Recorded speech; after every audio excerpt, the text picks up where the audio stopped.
Chant about and glorify the Supreme Lord, and look upon everyone equally on the spiritual platform. Give up enmity and subdue anger and lamentation.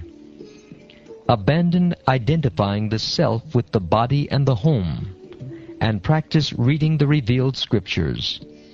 Live in a secluded place and practice the process by which you can completely control your life air, mind, and senses. Have full faith in the revealed scriptures, the Vedic literatures, and always observe celibacy. Perform your prescribed duties and avoid unnecessary talks. Always thinking of the Supreme Personality of Godhead, acquire knowledge from the right source. Thus practicing Bhakti Yoga, you will patiently and enthusiastically be elevated in knowledge, and will be able to give up the false ego.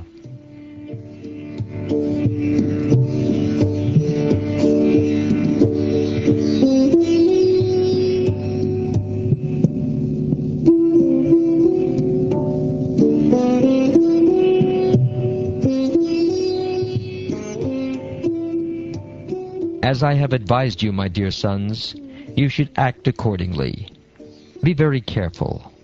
By these means you will be freed from the ignorance of the desire for fruitive activity, and the knot of bondage in the heart will be completely severed. For further advancement, you should also give up the means. That is, you should not become attached to the process of liberation itself. If one is serious about going back home, back to Godhead, he must consider the mercy of the Supreme Personality of Godhead, the summum bonum and chief aim of life. If he is a father instructing his sons, a spiritual master instructing his disciples, or a king instructing his citizens, he must instruct them as I have advised. Without being angry, he should continue giving instructions, even if his disciple, son, or citizen is sometimes unable to follow his order. Ignorant people who engage in pious and impious activities should be engaged in devotional service by all means.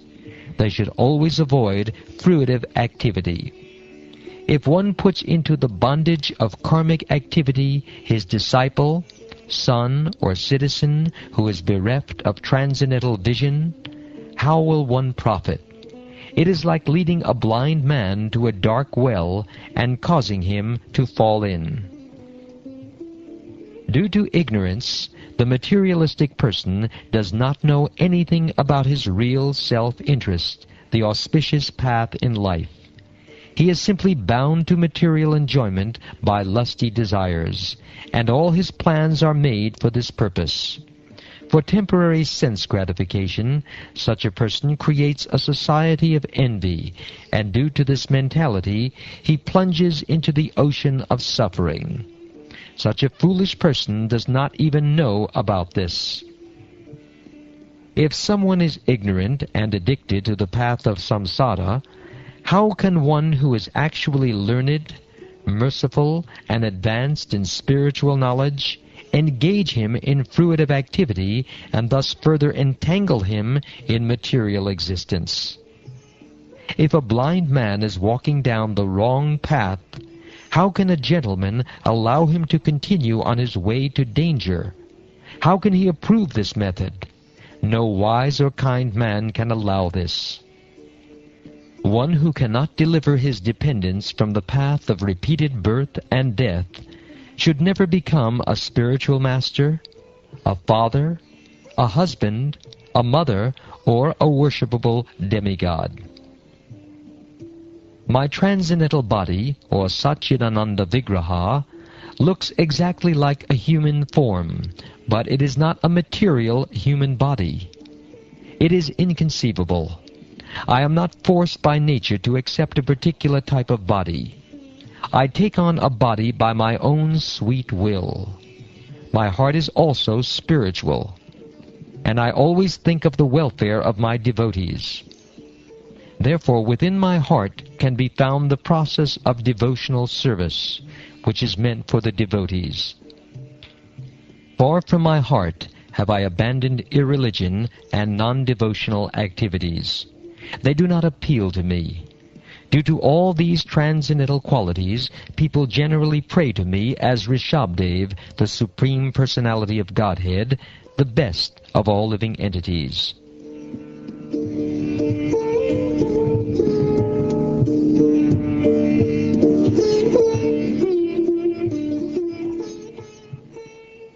My dear boys, you are all born of my heart, which is the seat of all spiritual qualities. Therefore you should not be like materialistic and envious men. You should accept your eldest brother, Bharat, who is exalted in devotional service.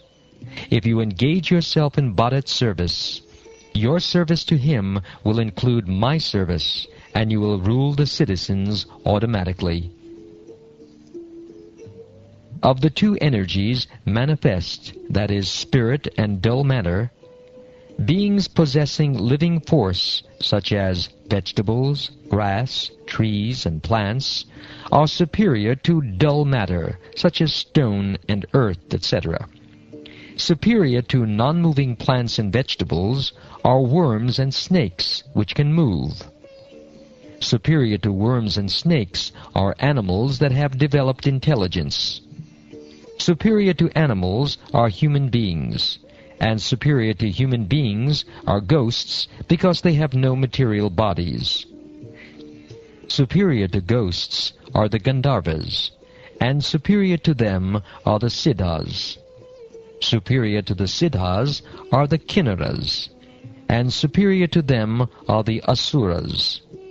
Superior to the Asuras are the demigods, and of the demigods, Indra, the king of heaven, is supreme. Superior to Indra are the direct sons of Lord Brahma, sons like King Daksha, and supreme among Brahma's sons is Lord Shiva. Since Lord Shiva is the son of Lord Brahma, Brahma is considered superior, but Brahma is also subordinate to me, the Supreme Personality of Godhead. Because I am inclined to the Brahmins are best of all. O respectful Brahmins, as far as I am concerned, no one is equal or superior to the Brahmins in this world.